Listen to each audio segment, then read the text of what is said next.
when we study people that are exceptional at risk taking, there's some clear functions that are, take part. And one of those is that there's a phrase that guides many of them. There's two phrases that guide many of them. One is, you'll do whatever it takes. When something matters to you, you'll do whatever it takes. And if you think about being a mother or a husband or father or someone that you deeply love in your family structure, and there's a car coming, you would do whatever it took to be able to save that person that you love. And so that level of conviction starts with great clarity. And that clarity is the statement that I love you to as much as you can articulate in words, and I will do in my action whatever it takes. I'm Srini Rao, and this is the Unmistakable Creative Podcast, where you get a window into the stories and insights of the most innovative and creative minds who've started movements, built thriving businesses, written best-selling books, and created insanely interesting art. For more, check out our 500-episode archive at unmistakablecreative.com. Michael, welcome to the Unmistakable Creative. Thanks so much for taking the time to join us. Thank you. I'm looking forward to this conversation with you. Yeah, me too. So, it's funny. I was texting my business partner, Brian. I said, this is like getting to have a conversation with the performance coach from the TV show Billions, which is, kind of what really drew me into your work was that. And then, of course, Liz Wiseman, who was a former guest here, had mentioned your name to me. And when I got to look at what you did around peak performance psychology, I thought, yeah, this is a crazy story that we have to tell. But before we get there, I want to start with a question that has been really a lot of fun and really interesting to see kind of where it's going and how it's impacted people. What social group were you a part of in high school? What did you learn from being part of that social group? And how did that impact the choices that you ended up making with your life and your career? Yeah. So let's start at the beginning. In high school, so there was a little bit of a windy path to get to the group that I got to in high school. And so right before high school, it's actually something that I think will set up this story properly. I moved a bunch. My folks were in corporate America, and so I bounced around a little bit as my dad's roles expanded and grew, and he was on that arc in his career.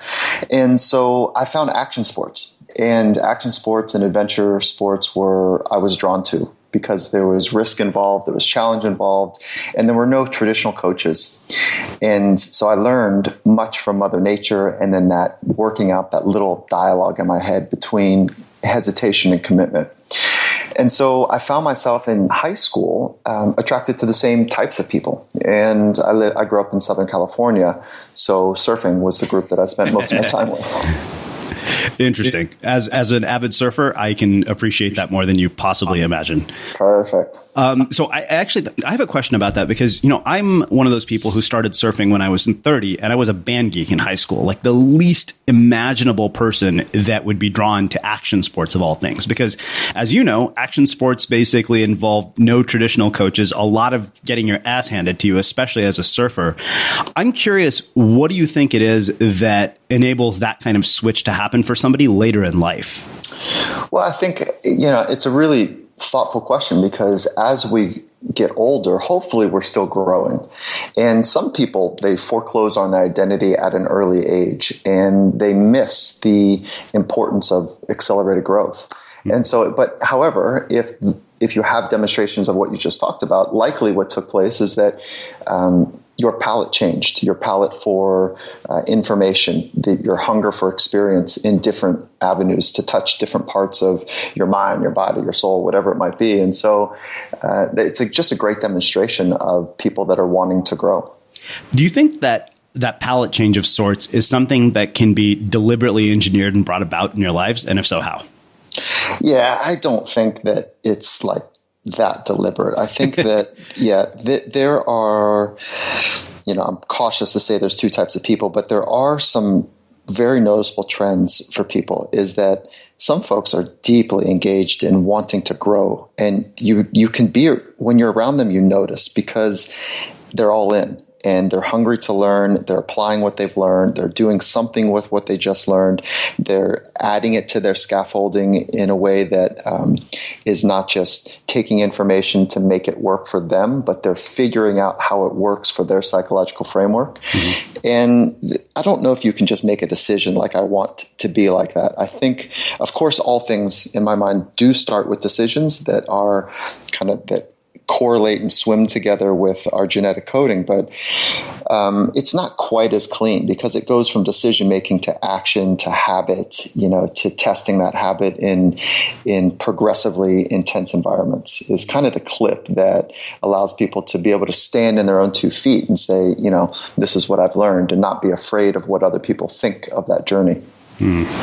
So I'm curious, as a surfer, what are the life lessons that you have carried into other areas of your life and into the work that you do from your experience in the water? And of course, because so much of what I do is driven by, the time that I spend in the water. I'm just curious. Oh, yeah. Really? Oh, that's cool. Yeah, that's really cool. First of all, when I hear the phrase as a surfer, I remember in high school never wanting to be part of that phrase. And I spent my whole life in the water. Really, it was tough to get through high school, like the academic part, because of the amount of time I spent in the water. But I remember at that age, there was 2 magazines, Surfing and Surfer, and I thought, no, I'm not going to be identified of just being a surfer. And so when I hear you say it now, it goes back to high school. Like, no, you know what? We're not defined by just that little thing that we do or that we love, but there's so much more that we incorporate that which we love into other parts of our environment. So the answer, that's like the long part of the question. But the shorter part is the space between hesitation and commitment.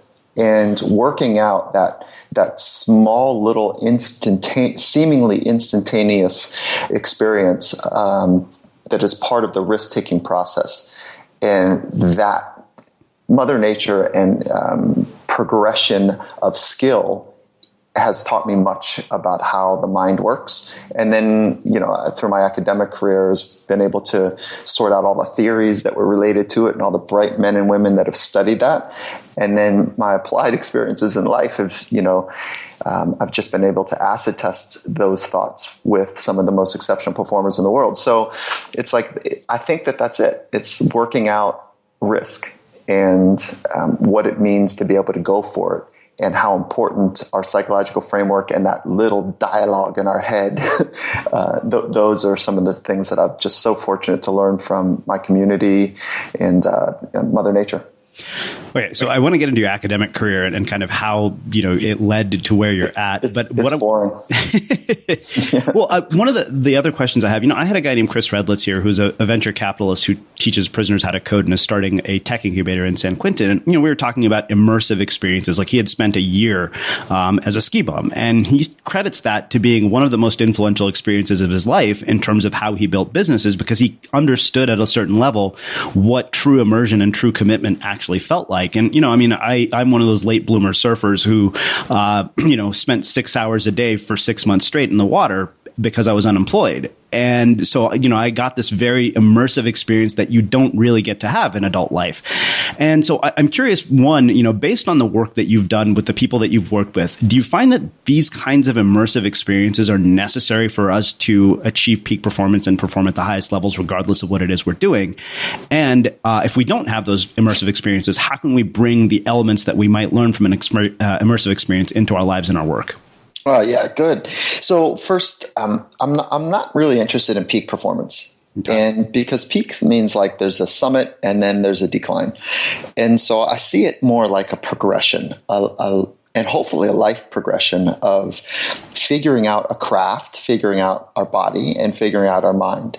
And if we can wrap all three together in progression, then that's pretty cool. So I'm not interested in peak performance as just first thought. So, but not to screw up your question on that idea, is like if we replace the word peak with progression or sustainable or high performance, something on those range, without being too ivory tower about it, that, I think that what we end up doing is when we immerse ourselves in an environment, we learn so much because it is part and parcel of what we're thinking about and doing most often throughout the day.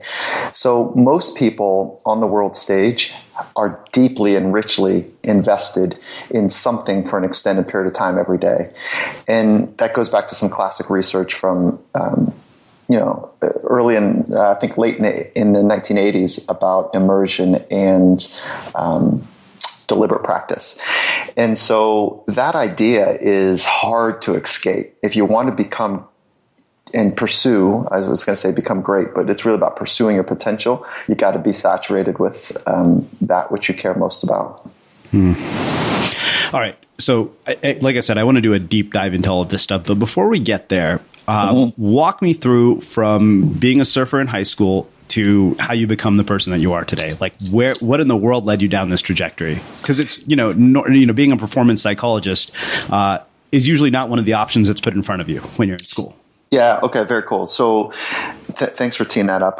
When I was in high school, no one in my family went to college. And, they're more entrepreneurial, and corporate America was the function. So I didn't have a model of university settings. And so in high school, I was just really soaking up the experience, and I was immersed as much as I possibly could in the things that I loved, and school was not one of them. So I got to the end of high school, and my parents pulled me aside and they're like, we tried, son. We didn't know exactly how to guide you right. We never went that path. We tried. So you've got two options. You can get a job and get out, or you can go to community college, and then you could still live here. And there was this blank look on my face, and my mom, I remember clearly my mom in our kitchen looking at me saying, did you really think that you were just going to live here and surf the rest of your life? And so I was embarrassed. I was kind of like, yeah, that's kind of the plan. It's working so far. So I wasn't ready to get a job and get out. I was young. I was 17 when I graduated high school. And so I knew I could surf a lot and go to school. So I went to community college. And there was two community colleges in our area. One was a private, and one was public. And the private one was right on top of a great surf break. So you know which one I chose. and then what ended up happening is there was three professors, Dr. Cuzio, Dr. Zenka, and Dr. Perkins. I love saying their name out loud. Hopefully, they're listening, and hey guys, how you doing? And so they were, the three of them together were good buds, and they were each one was a philosopher, another one was a psychologist, and another was a theologian. And I fell in love with learning the invisible. And they just had a way about introducing I don't want to say magic, that's not right. Just a way of thinking about the things that we cannot see, but we know that are real. And no one ever asked me to read from that book, from that point forward, another book. Like I just wanted to learn more. And so it just took fire. And I get asked probably, 6, 7, 8, 10 emails a week about, how can I get into the career? I want to do what you're doing. Can you give me any advice? And I want to work with pro athletes. And I just stopped the conversation there saying, it's not, who cares about working with, the best in the world? Like, you got to figure out what lights you up. And when that takes place, you'll find the right path for you, whatever that might be. And so that's maybe a longer way of thinking about how that happened for me. Interesting. So several questions come from that. It's interesting that, when you were only given two options, you went with one. I'm curious why you think that we are so conditioned to choose solely from the options that are put in front of us. And when options aren't put in front of us, in your case, you thrived when options weren't put in front of you, which is really kind of an interesting case study in my mind. So I'm just curious kind of what your thoughts are on all of that. Yeah, I think that had to do with like my sophistication and my inner courage. And as a young kid, I knew I could have gone a third option, which was travel the world and surf. And I could have figured that out. However, I just wasn't quite ready to make that step. And I knew that I didn't have a gap, I should say a treasure chest between the gap of the money I had now and my ability to kind of figure out where to live. And so it just seemed like the step I took was the next natural progression. It just made sense that, I know how to do A and B, which was school and surf. So let me continue that. And I didn't think I was going to care a minute about school. I had no interest in it. It was so I could surf more, and so that I could figure out the gap between traveling the world and figuring out how to surf for a living. And something else took hold. So it wasn't like there was this third imaginary thing that I wanted. This was the next natural step. It's so funny to hear you say that, because the parallels between how I've ended up doing this and writing books are so similar. Like, everything that I wanted to do, I told a friend, I said, I have to be honest. I'm like, the sole motivation behind everything that I've built was just so I could surf more. I love it. Yeah, but it led to all these other things that you would have never predicted as byproducts. Oh, yeah, 100%. Yeah, 100%. And I think that that's a really cool way to think about, as all of us, we are co-creators in our life. And some of you might want to think that we're creators, and that's fine too. But I see it as like we're co-creators. And, there's lots of co inside of that. Our genetic coding, our spiritual framework, if you believe in that or have one, and then the people and environments that we operate in. And all of those, in my mind, are co-shaping and creating the design of our life. So, and I don't want to be esoteric by any means, but we're not in a vacuum. And just because we make a decision doesn't mean it's so. There's lots of forms and functions around us that are supporting and challenging us towards that aim. For example, I could say I want to be the greatest sumo wrestler in the world, but my frame is not designed that way. My genetic coding is not designed that way. So I need to kind of play nicely and intelligently within my environment, my genetic coding, my mind, and the people that I spend my time with. So it's beautiful to think about setting your sights on something you want to experience. And it's really important, I think, is when you set those sights to have real clarity about what are the things that are in your control and what are the things you're going to go along for the ride with, and what are the things you're going to influence on that path. So before we start doing a dive into performance and high stakes situations, I want to ask you one other question about the academic period. You mentioned that these three professors were, involved in philosophy, psychology, and theology. Mm-hmm. And I'm curious how each one of those three disciplines has made its way into your work today, and what you've taken from those. I love it. They're all intertwined. So the psychology piece was obviously, for me, I gravitated more towards that, and I'll tell another story about that in a minute if you want. But the theology part is more a placeholder for the spiritual side of life. Like, what are we doing here? Is there a spiritual question, or is there a spiritual quest or not? And then the philosophy is like asking those really difficult questions about the larger nature of the world. And so the mind is more singular focus. Like, how do I train or become aware of my mind's activity now?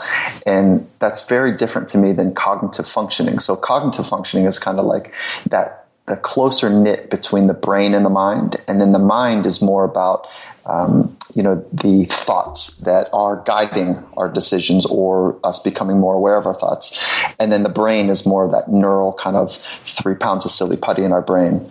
And so, let me stitch it together. The mind is more narrow focused. Philosophy for me is more broadly focused about the human condition. And then theology is just that connection between like that spiritual or soulful piece of being a human. And I love all three. And I'm not sure clearly how to separate them. I know the disciplines do a good job of it, but that idea that mind and body, as Descartes said long ago, are separate. They're just not. It's like there's no chance that we're going to be able to accept that thought nowadays. So they're all intertwined, and those are the things I think about most. Well, I think this is a perfect transition to start getting really deep into your actual work. Where I want to start with this is when an athlete comes to you, why is it that they're specifically coming to you? What are they hoping to accomplish? And what do you do with them that, really we could extract that sort of a layer that is applicable to anybody's life? Yeah, most of them are already exceptional at what they do. And what they're looking to do is they know they have more inside. They want to explore that potential. They want to go further. They want to sustain it. They want to understand how to make that experience of them being completely on point and fluid and in the pocket. They want to be able to know the mechanics to experience that more often. And so that's it. It's I would say, I don't want to say never, but rarely is it somebody that comes knocking on the door that says, hey, I'm really screwed up. These are people that are exceptional at what they do, and they are nuanced and sophisticated, and they're hungry. And so this idea to help people, like in an airport, or I've just stopped having those conversations on the airport because most of the conversations are, oh, so you do motivational speaking. And I just want to kind of throw up in my hands. Like it's so far from what I've come to learn from some of the best in the world is that they don't need motivation. Yeah. They're exceptional at what they do, and they're hungry to go the distance of what they've been able to experience glimpses of in the past. All right. So that raises several questions, as you might imagine. One of the questions that keeps coming up in my mind is why we see this tremendous gap between what people are capable of, like what their potential is, and where they're actually at, and what accounts for that gap in people, and what have you seen as the difference between those types of people and the ones that you work with? I wish that this thought could be more pervasive for more people, is that there is so much more to go. Yeah. And what we are capable of is so rich. And I just wish that thought could be more pervasive, because I think that it is a thought that gets in the way, which is I'm not sure what I want to do, and I'm not sure if I did make up my mind that I could do it. And what ends up happening for those that are exceptional is that somehow they've chipped in. And it might be before they could actually make an informed decision because their parents and their environment were supporting them to go for it. But they really did chip in, and there's a lot on the line. And so I think your question was also about, like, how can we, what are some of the ways that people that do go for it, how they're different? Was that part of the question? Yeah, absolutely. Yeah.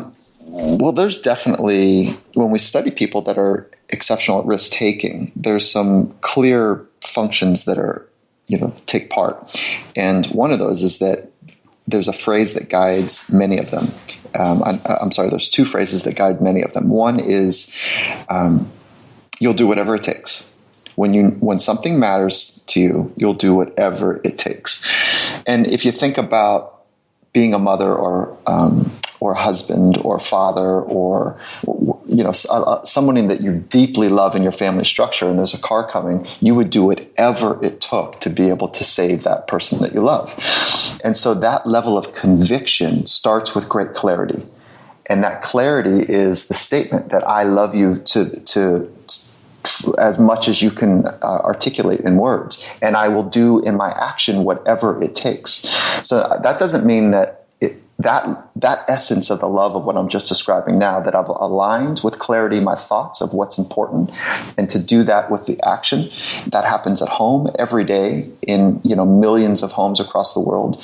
And it also happens in business, those that care deeply about the businesses that they're part of. And it also happens in entrepreneurship, and it happens in craft development. You'll do whatever it takes. And that clarity to conviction is a really important process to go for. So that's one. And the second that I see as a defining characteristic is that there's incredible pain for those that have the clarity but lack the conviction when they get tested. And so imagine at home, if you love that person so much and they consume so much of your heart or your body with love, and then you freeze when they are being embarrassed or they're in physical harm's way. And there's so much pain for those that are that we're talking about that become exceptional, that pain is the impetus to do the training. And so here's another story that I'll share with you to kind of harden that up just a little bit, is that I was fortunate enough to work with people at the highest level of action and adventure sports. And that was with some time I spent with Red Bull North America to be able to work with that high performance program, as well as the athletes that Red Bull sponsors. And so what they've taught me is that it's much more painful to have an idea and to not go for that idea because of fear than it is to go for it and get bruised, scraped, or even, kill themselves in the process, which is hard to say out loud because that's a real possibility for people that are on the edge, whether it's financial or otherwise. And so this is a longer way of saying, mastering the risk-taking process, and the second is putting in the work, because the pain of not being able to go for it is so great that you do whatever it takes to be able to master that process so that you're not stuck being passive or small in the moments of test.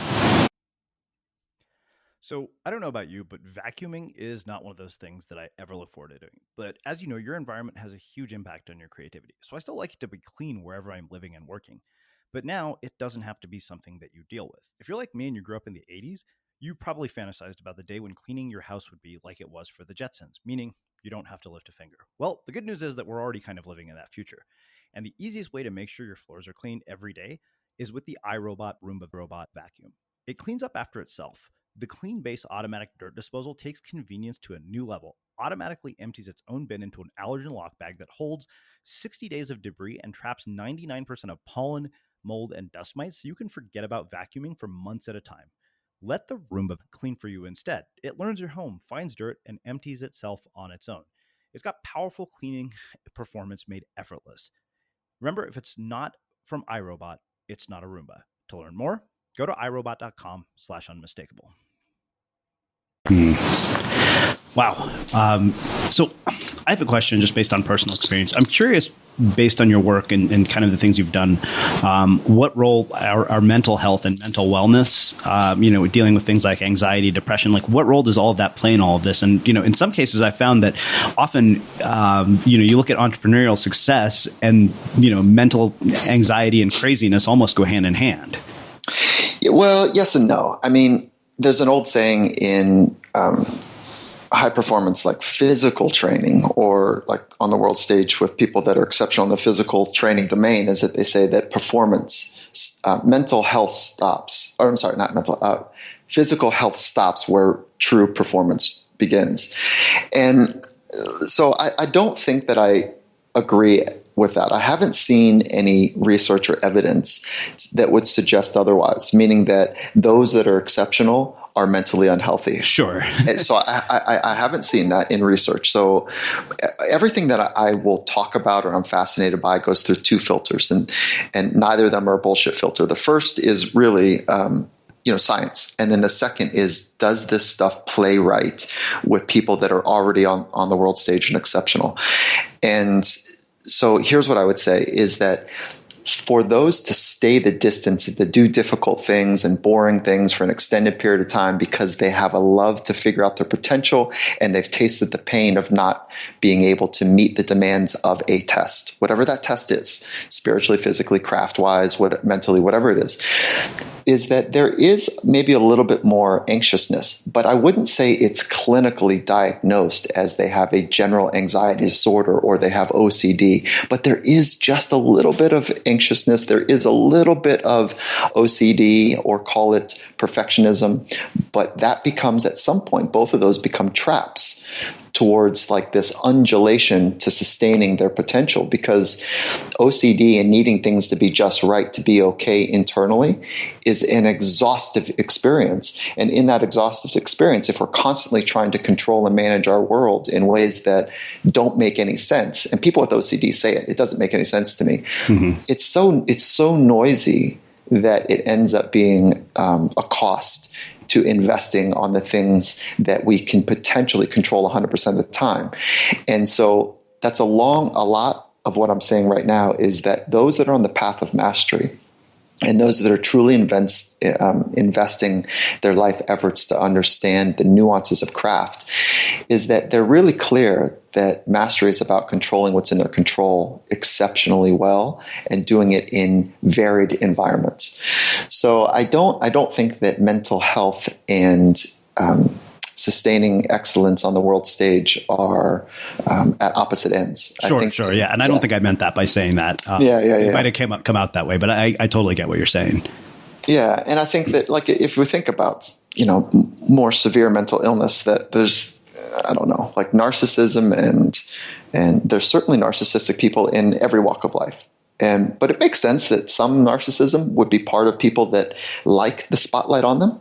And where most of us would have some sort of anxiousness about what others might think, early in our career or early in that idea that people are watching what we're doing. But the narcissists don't have that struggle at all. Yeah. And so there's different costs to the narcissist in professional sports or professional arenas. There's just a different cost. It doesn't mean that there's more or less, but it might make sense that we would see some of those traits at a lower level across more people. Yeah.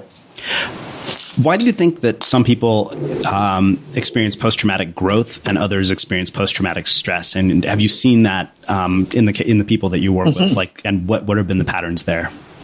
Yeah. So, I mean, first, I'm sure that you and your listeners have talked a lot about that because that's a really cool question. And so that's why I asked it. Yeah, we don't know. The answer in the field and through science is we don't exactly know.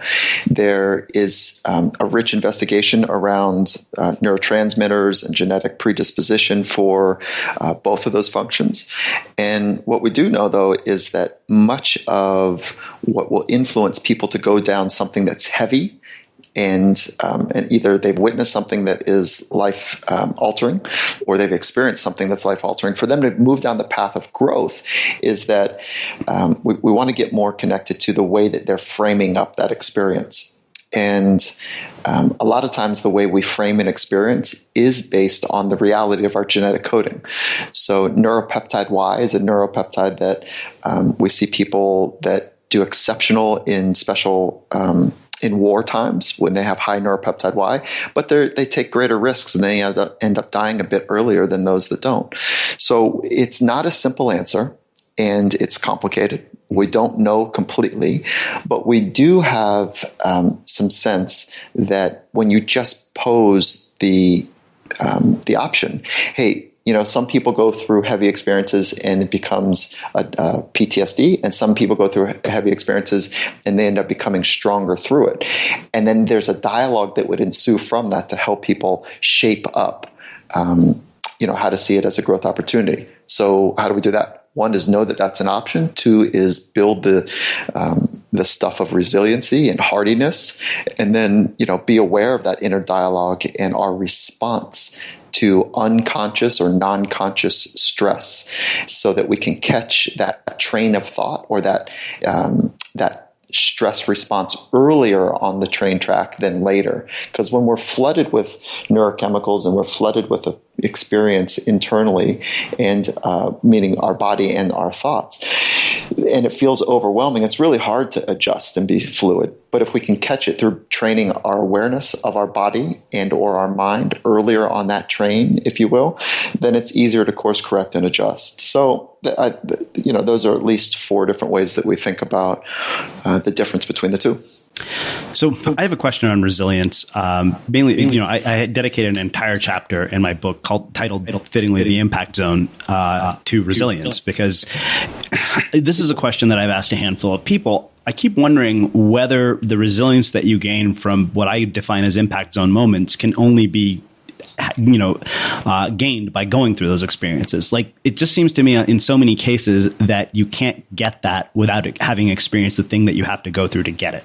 Does that make any sense? Say it to me again. So, okay. So basically, let's use the impact zone as a metaphor, which you're familiar with. And for anybody who doesn't surf, I've mentioned this before. The impact zone is when you're basically in the wrong place at the wrong time, getting hit by wave after wave after wave on the head. And it seems like it's never going to end, and you're never going to get back up to the lineup where you actually catch waves and surf.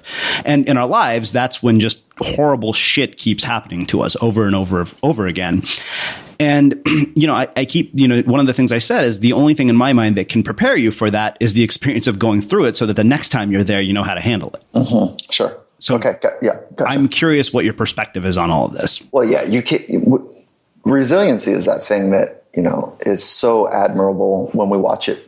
It looks like somebody just has the ability to deal with difficult things, and they looked poised maybe during the times that some of us would say, God, how did they do that? And it's because you can't develop resiliency and or poise without going through difficult things. And that's the first. And so if you want to do challenging things in life, which I don't know, I think most people say, yeah, I want to get after it. Like, I really want to have an amazing life. And there's a challenge embedded in that. To have that be a reality, it means that we're going to do difficult things. And if we want to have a wonderful life and we're saying that inside of that, there's going to be challenges, then as soon as we're in the challenges, we can love it. Like, that's what we've set out to do. So that's the first part, is like getting ahead of it. And the second part is that when you're in the soup of it and it's difficult and it's challenging and there's a struggle mentally or physically, there's too much tension to be fluid, then, we do everything we can to kind of survive at that moment. And sometimes that's okay, because it's good information that we don't have the physical, technical, or mental skills to be able to deal with whatever impact zone that we're talking about. All that being said, is that once we go through things that are difficult and we want to stay and build resiliency, the research around the 3 C's is pretty clear, is that we need challenging situations. We need to be able to commit to having a kick-ass mindset when we're in it, and then being able to have a sense of control in our lives, that we actually do dictate our own experience. And those three C's have been some research that has been, I think wonderful. And anyone that wants to look that up, it's Kobasa, 1979, would be the origins of that research. All right. So since we're talking about high stakes situations, I can't help but ask you about the Golden State Warriors and kind of, what we've seen from Steph Curry, and the fact that, they come back from this crazy sort of, being down in the semifinals and also just killing it in the finals. So I'm curious, what is it that accounts for people's ability to perform at the highest levels in high stakes situations? Given the work that you've done and through the lens of what we're seeing with the Warriors at the moment? Well, let's go in reverse order. Okay. What are the capabilities? And the first is being fully present. And because if we're not fully present and we haven't trained our mind to do so, then we find ourselves having one eye on the ball, so to speak, and one eye worrying about what's coming next, or one eye worrying on what happened last play or last moment. So it's having both eyes into the experience wherever one's feet are. And so literally it's a mental skill to be where your feet are. And that is, in the present moment, is where excellence happens. And, so that's the number one skill to work on. And what ends up happening is that if we think of this trajectory of performance, hierarchy of performance, is that we've got choking at the bottom. We've got micro choking, which is just a little bit better. Then we've got performing. And then above that, we've got performing under pressure. And then above that, we have thriving under pressure. And then above that, we have dissolving pressure. And so it is possible to dissolve pressure. And if we can work from that framework, then, the stakes of the environment fade away. And let's also be reminded that whatever we're watching on TV, when there's an organized sport involved, the stakes are not the stakes of war and the stakes of extreme poverty. So it's a game, and no one's dying, right? Some people might lose a lot of money or reputation if the an NBA game doesn't go quite right. But when I think of stakes, I think of life is on the line as the ultimate stakes. Mm-hmm. And so I think there's a wonderful space that we can create for all of us, you and I included in this, is that, public speaking tends to be so freaking hard for people. It's because they perceive the stakes to be so high. But what is at risk there is what another person might be thinking of you. And if you can undo that by being able to have a framework that says, listen, I have something I want to say, and I'm honored that I have people that will have attended to be able to care. And so then if you can come from like a sense of value, like I have something I really want to share with you, and I'm grateful for you to be here, the whole thing changes, because it's impossible to have two thoughts at the same time, two emotions at the same time. That's not how our body works. If we only get one thought at a time and one emotion at a time, we dictate that. And that's the beauty of having awareness of your thoughts and having the mental skill to be able to control thoughts. And so you can go back to surfing, and, for you and I is that, but everybody has their surfing. Everybody has those moments where they're like, holy shit, like I'm about to get tested here. I'm above my pay grade. I'm not sure what to do here. This is scary. I'm not well equipped. And that type of experience is so rewarding to build capacity. And it's so uncomfortable though, that so many of us move away from those experiences because of that uncomfortable and that risk experience. So it's a long way of saying embrace those things that are challenging, learn on how your natural response is from a mental standpoint, become aware of how you'd like to be in the present moment, and then adjust accordingly through mental training. And what about the Warriors? Yeah. Okay. So going back, like the stakes of that is that the NBA, the stakes, what's at stake? It's reputation, it is loss, and financial. And so how have they done it? I don't know how particularly they've done it, but it seems as though that they've created space to play freely. And one of the ways to create that space to play freely is to be very clear that we are at our best when we're helping others, and we are at our best when we're not consumed about what could go wrong. And both of those are part of the inner game, the mental game, if you will. Yeah. Okay, so... you know what? Let me add just one more thing really quickly, is that if we're not careful, all of this can just sound like rhetoric. Yeah. And so it's easy to talk about things like be focused, be confident, be aware. However, there's like 2, 3, 4 layers underneath of that about how to train that, how to actually spend the time to train one's mind. And that's a whole different level. Yeah. And without the actual, and I mean it, like rigorous training schedule, just like we would train our craft or our body, it becomes rhetoric, and it just becomes this cliche kind of conversation that we have. And so I just want to make sure that we honor that those that demonstrate exceptional and continuous growth in their craft, they're doing something to train their mind. And it's likely not by chance. It's likely that they've studied it. They've been around people that have shown them how to do it. And nowadays, it's really fun because those teachers tend to be leveraging great science. And that's the science of psychology, which is just a wonderful, exploding, exciting science and application of science time right now. So it's a great time to really learn those 2, 3, 4 levels underneath of the doing, and not just the rhetoric of talking about it. Well, what question that's going to raise from people is what can be done in their own lives, maybe day to day, to start training this aspect of their minds? Well, the first part is awareness. Like the beginning and the end is really going to come to the function of how aware we are of ourselves, our thoughts, our emotions, our body, and the unfolding world around us. And that really, not to play. To say a word in a trite way, but that really begins with mindfulness and a mindfulness practice to be able to become more aware of those things so that we can develop greater insight and awareness. And the two of those together are how we train. So what does that look like? Clear the stage, clear the theater in one's mind so that we can see what wants to naturally populate the theater.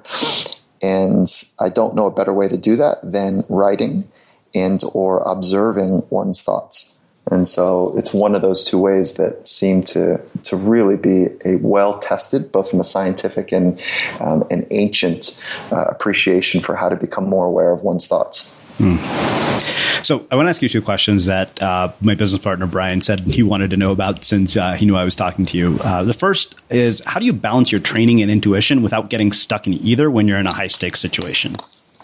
Well, when you're in a high-stakes situation, that's not the training. That's not the time for training. The training is before it. And so when you're in a moment of test, or you're in a moment where there is something that is of consequence. And in surfing, this, we talk about waves of consequence. Yeah. And that's not to be said lightly. And, a wave of consequence means just that something could go so horribly wrong that it could be one of your last. And most waves in surfing are nowhere near a wave of consequence, so just out of respect for what some of these men and women are doing nowadays. So the training comes before the test. And again, that training is mindfulness. It's awareness of self-talk. It is breathing work. It is writing to get more clear about the thoughts that you'd want to have. And then the second is when you're in a moment, whatever moment we're talking about, consequence or not, is that it is a complete availability between intuition and skill. And so when you blend skill with intuition, you got something really special. And if you've got the intuition or the instincts or whatever word we talk about to respond accordingly to a moment, but you don't have the skill either to do it once or 100 times if you're in an environment that is perpetual, then you come short. And so you come up short. So when we are completely clear in our mind, we are available for information that seems intuitive or automatic. But somehow that intuition, it's been programmed. It's been programmed by watching or observing or doing the craft that we're talking about being able to execute, whether that's conversation and picking up micro expressions or body language, or that's surfing, or that's entrepreneurship and creating ideas based on previous frames that you've heard others talk about or you've been part of, so that you can adjust accordingly. So your partner's right on the money is to be able to listen to your intuition and have the skill to back it up is the whole inner game. And how do you pay attention to more intuition? That's awareness. All right. So one other question from him, and then we'll start wrapping things up. One of the things he asked is, how do you regain your composure without making it obvious that you're feeling thrown off in a situation like this? What does that mean? That's a cool question. I'm not sure what that means. How do you regain composure? So I guess, the thing is, there are certain moments in our lives, it could be, for example, let's say you're standing on stage and you go blank, which has been known to happen to people. Even Simon Sinek, who's like one of the best keynote speakers in the world, said in a course that he's lost his train of thought in the middle of a talk before. So maybe that's one of them. So I guess let's use that as an example, since that kind of is a way of saying, okay, my composure has been thrown off in what is a semi-high stakes situation. Yeah, I think that that there's no one response to that. And I haven't seen any research on it, so I won't speak from a research frame. And maybe there is, and I'd love to read it if some of your listeners are keyed up on that. But I think my experience when I hear people talk about it, and I use myself as an N of one, is that just keep going. And there's an old saying, in dance and theater acting, is that the show must go on. So just keep going. Right? That just seems to be an old adage that makes clear sense. And then the second is, sometimes it's eloquent to say, hey, everyone, I've lost my train of thought. And can you help me remind me?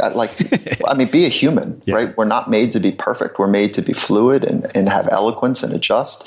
So I can't say that there's one way, but I do know that the full panic and the sheer panic of not being perfect tends to be more damaging to people's ability to go for it than the actual experience of not, knowing what to think or do just in the right way. So, and again, if you have a keynote address, and if that's what we're talking about in this case with Simon, most keynotes are like 15 minutes to 45 to 90 minutes, somewhere in that range. There's time, and it's a living, breathing experience, an exchange between two people. There are experiences though, when it's finite, it's yes, it's no, it's binary. And if you make a mistake, it's over. And you want to train your ass off before those types of experiences, so that the hesitation and blank slate, if you will, is, no, I shouldn't say blank slate. The likelihood of blanking out would be really low. All right. So one last question before the last question. So two more questions. This has been really an interesting, question that has led to a lot of interesting insights. What's one piece of art, book, music, or movie that has profoundly influenced your life that you'd recommend to our audience? Well, so I grew up in the 80s, and one of the ones that was just really wonderful for me was Star Wars. And I remember at a really young age, I was like 7 or 8 years old, and watching that going, oh my God, there's good and evil. It's like at play. And just kind of the tension between, doing right and the power that can come from doing wrong. And, that has just been a fun little thing that's been in the back of my mind for a long time. But if we look at kind of more modern times, I think that Man's Search for Meaning by Viktor Frankl was a game changer. And certainly the first half of that book is something that I would recommend that most people read. And so I would start there. And then I would start with, if you want to go a little further than that, I would say that who shapes the culture and thoughts more than world religions. So certainly picking up the Quran, picking up Tao Te Ching, picking up the Bible, and these are not easy reads, but I think in our lives we should read each one of those books at least once. Understanding the Eight Pathfold from the Buddhist perspective. There's incredibly robust and sturdy practices that world religions have helped to generate. And so there's something important there. And then I would also recommend that any distilled book on mindset training from really well-respected authors, there'd be something there that we want to pay attention to as well. All right. So one last question before we wrap things up, which is how we close all our interviews with the Unmistakable Creative. What do you think it is that makes somebody or something unmistakable? I think it's being authentic and expressing honestly who a person is. So it's understanding deeply who a person is, and then having the courage and the skill and the conviction to have that alignment between thoughts, words, and actions in any and every environment. And so it's a true expression of oneself. And if we can do that artistically, I think that is really cool. And but to be really succinct, it's the alignment between thoughts, words, and actions, and doing that in any and every environment.